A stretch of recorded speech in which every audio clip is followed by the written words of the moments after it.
ओम श्री हनुमते नमः। नमस्कार। काशी यात्रा अंक 8 में आप सभी लोगों का स्वागत है। शंकर की काशी में शंकर यानी आदि शंकराचार्य महाराज का आगमन 8वीं सदी के प्रारंभ में हुआ था। काशी की गलियों में तो देखिए कई संत महात्मा सन्यासी आए, पर इस दंडपाणी सन्यासी की अलग ही छटा है। काशी के पंडितों को आदि शंकराचार्य ने झकझोर कर रख दिया और आज लगभग 1400-1500 वर्षों के बाद भी हम आदि गुरु को याद करते हैं। तो इसके पीछे एक ही कारण है कि हमारी श्रद्धा अब तक हिलने नहीं पाई है।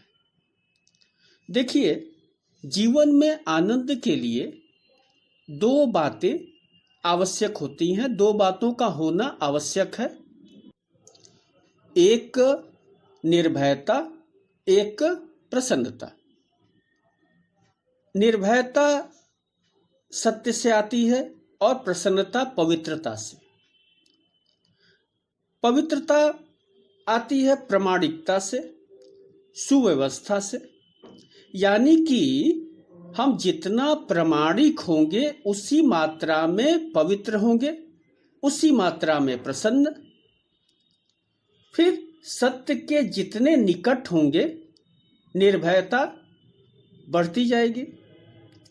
आदि शंकराचार्य महाराज ने जिनकी बातें आज हम लोग करेंगे, हम लोगों को दो अमूल्य धरोहर उन्होंने प्रदान किया। एक अद्वैत दर्शन की स्थापना, पुनर्स्थापना कहिए, कि हमें पूर्ण सत्य से परिचय करवाया। अद्वैत दर्शन क्या है, इसको सार रूप में समझें तो यही कि यहां दो है ही नहीं, सिर्फ एक की सत्ता है। सब में एक तत्व है, सब ब्रह्म है। और दूसरी बात यह कही कि धर्म को व्यवस्थित करो, और उन्होंने धर्म को अपने हिसाब से व्यवस्थित किया भी। पंचदेवों के पूजन की व्यवस्था की, 4 धाम स्थापित उन्होंने किया, ताकि सब कुछ हम प्रामाणिकता से कर सके। जीवन में मठ का अनुशासन उन्होंने लाया। और यह बात आप ध्यान रखें कि 8वीं सदी में शंकराचार्य महाराज कर रहे थे। देखिए, संसारी मरते हैं, सन्यासी नहीं, क्योंकि सन्यासी वह सब कुछ छोड़ देता है जो मृत्यु छीन लेती है। और इसीलिए हम सन्यासी की मृत्यु पर कहते हैं कि भगवान ने समाधि ले ली। यानी कि जो बोलना था बोल लिए, अब मौन की अवस्था में, सहजावस्था में चले गए। पर याद रखें, और यह मैं अपने प्रत्यक्ष अनुभव के आधार पर कह रहा हूं, कि इन महात्माओं का आशीर्वाद हमें निरंतर मिलता रहता है।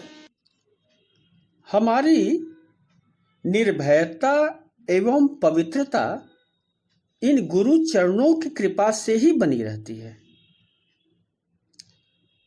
आदि शंकराचार्य महाराज मात्र 32 वर्ष की आयु में इतना कुछ कर गए कि हम लोग, कुछ लोग उन्हें शिव का अवतार समझते हैं, क्योंकि सहज मानव रूप में शंकराचार्य महाराज को स्पर्श करना संभव ही नहीं है। जब आदि शंकराचार्य बालक थे, शायद 12 वर्ष की आयु के रहे होंगे, तो इनके गुरु गोविंद योगी महाराज ने पूछ लिया था कि बेटा तुम कौन हो, अपना परिचय दो। पर उस समय उन्होंने अपना परिचय यह नहीं दिया कि केरल के कालड़ी ग्राम में सन 788 ईस्वी में जन्म हुआ, जैसा कि हम लोग बोलते हैं, या अमुक हमारे माता पिता हैं, अमुक गोत्र है, या मैं नामुदरीपाद ब्राह्मण हूँ। उन्होंने जो परिचय दिया था वो हमारे सनातन धर्म का आज दर्शन बन गया। आइए कुछ पंक्तियों को गाते हैं।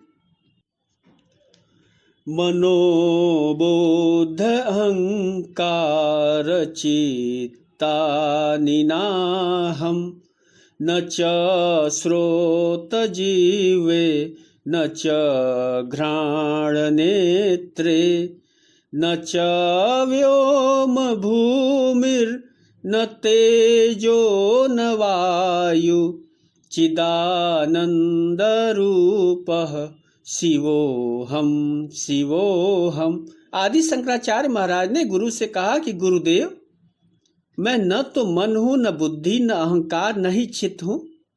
मैं न तो कान हूं, न जीव, न नाक, न ही नेत्र।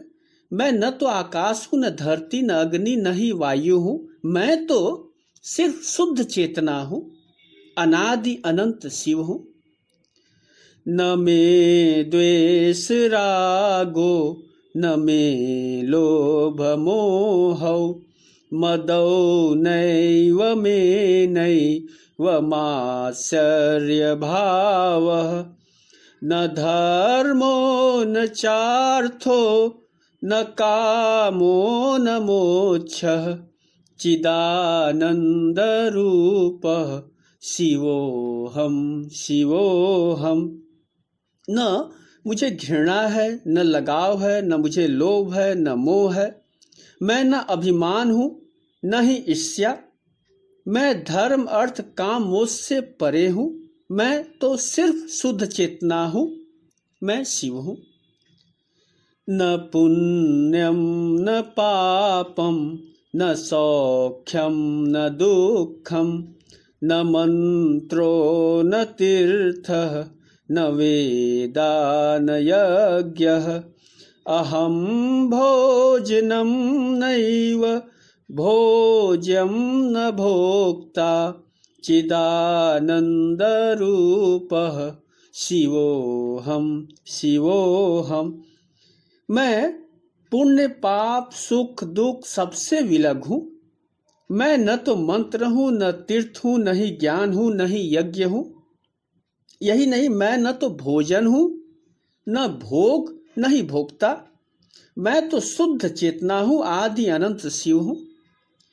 न मे मृत्यु शंका न मे जाति भेदः पिता नैव मे नैव माता न जन्मः न बन्धुर्न मित्रं गुरुर्नैव शिष्यः चिदानन्दरूपः शिवोहम शिवोहम।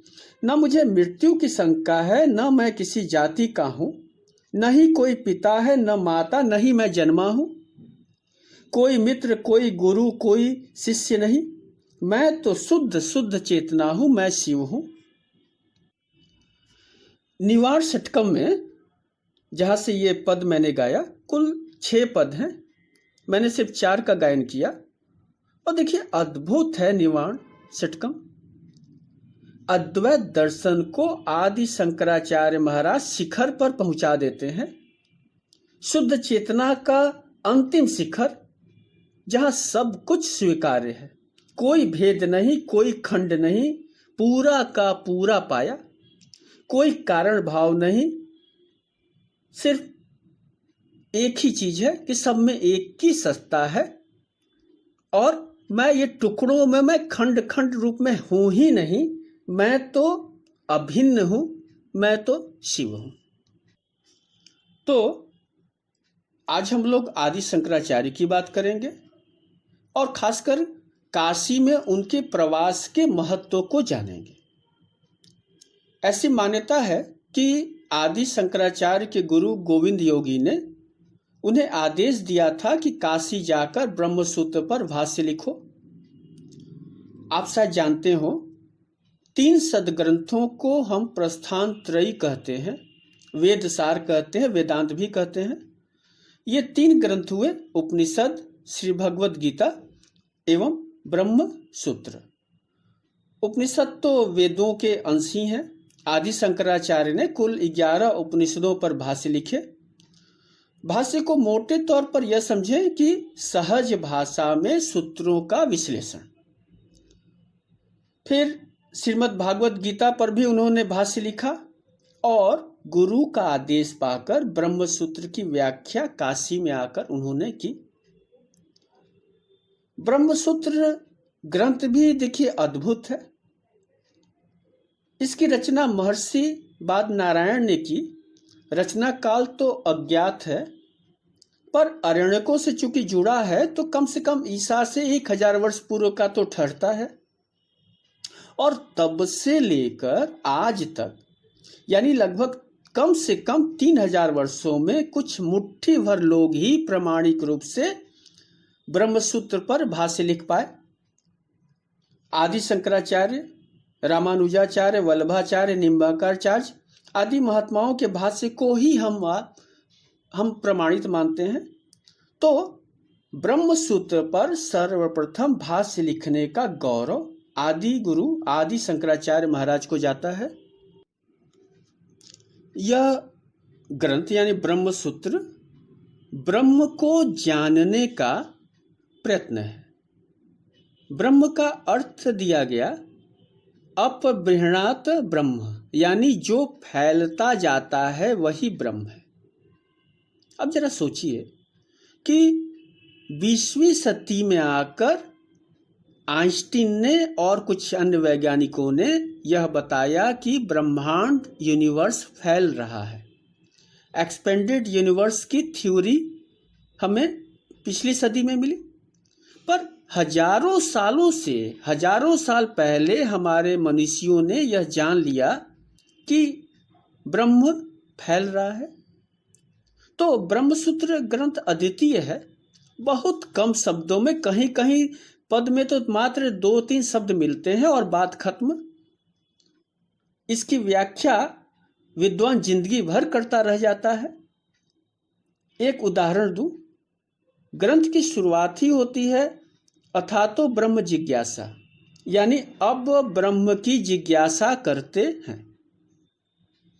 अब विचित्र शीर्षक है, यानी कि अब क्यों परमात्मा की खोज पहले क्यों नहीं किया गया?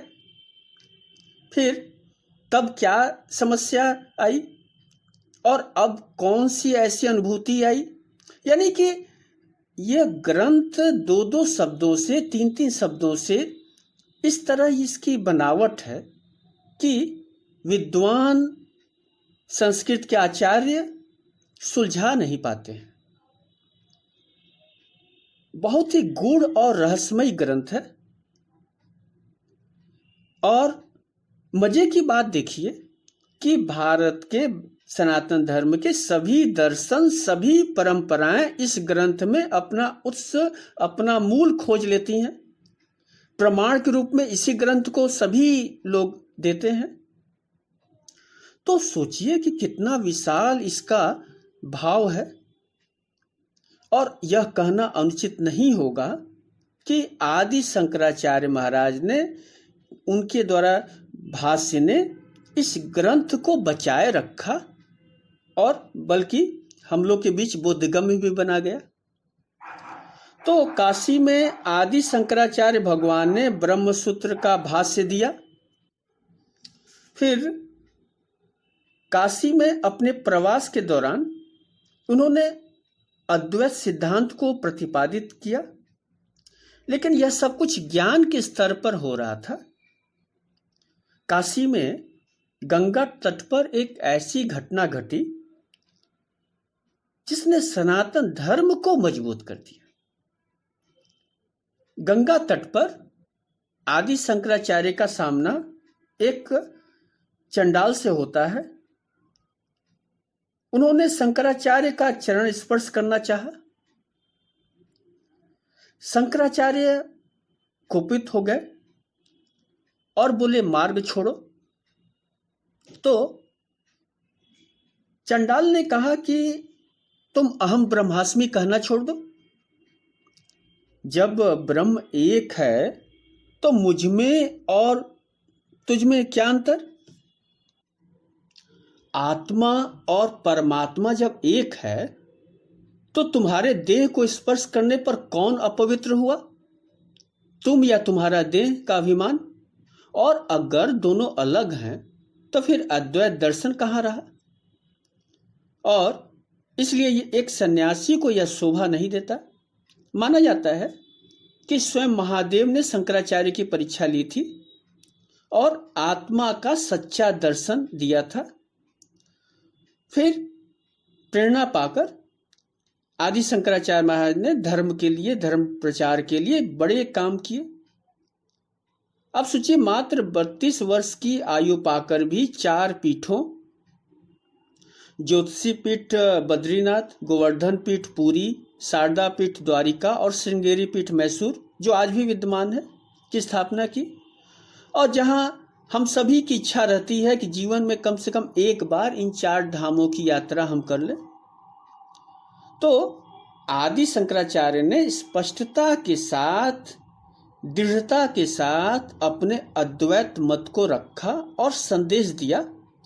अगर उसको हम लोग संक्षेप में समझें, कुछ मोटी मोटी बातें अगर समझें, तो उनका संदेश था कि ईश्वर ही वास्तविक है, संसार माया या भ्रम है, जगत का कारण होना ब्रह्म का तटस्थ लक्षण है और जीव ही ब्रह्म है। अविद्या के कारण जीव अपने स्वरूप को भूलकर अपने को कर्ता या भोक्ता समझता है, जो कि यह भूल है, क्योंकि वह स्वयं में ब्रह्म है। और उन्होंने, शंकराचार्य महाराज ने 2 बातें करने को कही, जो गीता का भी उपदेश है, कि निष्काम कर्म और निष्काम उपासना पर हमें बल देना चाहिए।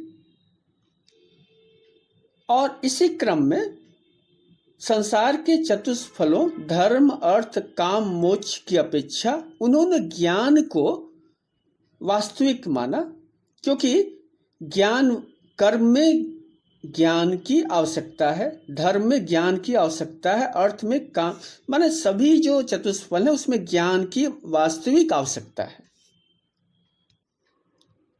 एक बात ध्यान रखें, जीवन का परम सत्य यानी आत्म तत्व को जानकर बैठ जाना शंकर मत नहीं है, शंकराचार्य महाराज का अभिष्ट नहीं है। शंकराचार्य महाराज ने तो परम सत्य को व्यवहारिक सत्य से जोड़ने की बात कही। और स्वयं देखिए, शंकराचार्य महाराज कभी निष्क्रिय नहीं रहे, संपूर्ण भारतवर्ष का भ्रमण किया, उत्तर से दक्षिण तक, पूरब से पश्चिम तक, शास्त्रार्थ के माध्यम से ज्ञान मार्ग की स्थापना की। भारत के कई सन्यासी और खास करके ब्रिटिश इंडिया के समय जो विदेशों में गए, सनातन धर्म को फैलाया, जिन्होंने प्रभावित किया लोगों को, उनमें अगर मैं 1-2 नाम लूँ तो स्वामी विवेकानंद, स्वामी रामतीर्थ का नाम सर्वोपरि आता है। तो इनके पास था क्या? शंकर मत, शंकर वेदांत लेकर ही तो ये गए थे। जगत को एक देखने की भावना ही वह सिद्धांत था जिसने विश्व को प्रभावित किया। तो शंकराचार्य महाराज ने सन्यास धर्म को और सन्यास को भी जागृत बनाया। शुष्क बंधन उन्होंने पसंद नहीं किया। सन्यासी वे स्वयं थे और सन्यासी के लिए भी उन्होंने कोई बंधन नहीं रखा, मर्यादा अवश्य रखी कुछ, लेकिन कर्म में यह करना चाहिए, वह नहीं करना चाहिए, इस तरह का भाव उनके विचारों में नहीं आता। और आप देखिए कि सन्यास ग्रहण के बाद उस समय का सिद्धांत था कि सन्यासी अपने घर नहीं जाता, और आज भी लगभग ये परंपरा मानी जाती है। और फिर दाह संस्कार में भाग लेना एक दंडी स्वामी के लिए तो स्वर्था वर्जित है। पर शंकराचार्य महाराज ने दोनों ही किया। अपनी माता का दाह संस्कार करने वापस घर गए, क्योंकि माता को उन्होंने वचन दे रखा था। और संभवतः एक सन्यासी की घर वापसी की यह पहली घटना थी। तो व्यवहार के स्तर पर शंकराचार्य महाराज ने बहुत अच्छी शिक्षाएं दी। एक और मैं उदाहरण दूं, शंकराचार्य महाराज के कुल 4 शिष्य थे, पद्मपाद, हस्तमालक, मंडन मिश्र और तोटक। अब देखिए, चारों शिष्य 4 वर्ण से आए थे। हालांकि उस समय यह प्रथा थी कि संत ऋषि ब्राह्मण को ही अपना शिष्य बनाते थे, पर शंकराचार्य महाराज ने इसका व्यवहारिक रूप से विरोध किया। उन्होंने सिर्फ ब्राह्मण को ही अपना शिष्य नहीं बनाया। और दुर्भाग्य से, यह हम सबका दुर्भाग्य है कि बहुत कम आयु में, 32 वर्ष की आयु में आदि शंकराचार्य महाराज की मृत्यु हो जाती है और केदारनाथ मंदिर के पीछे समाधि लेते हैं। तो आज भी साधनारत लोगों के लिए यह स्थल तीर्थ से कम नहीं है। तो काशी का यह सौभाग्य था कि शंकराचार्य महाराज आए। तो आज बस इतना ही। नमस्कार।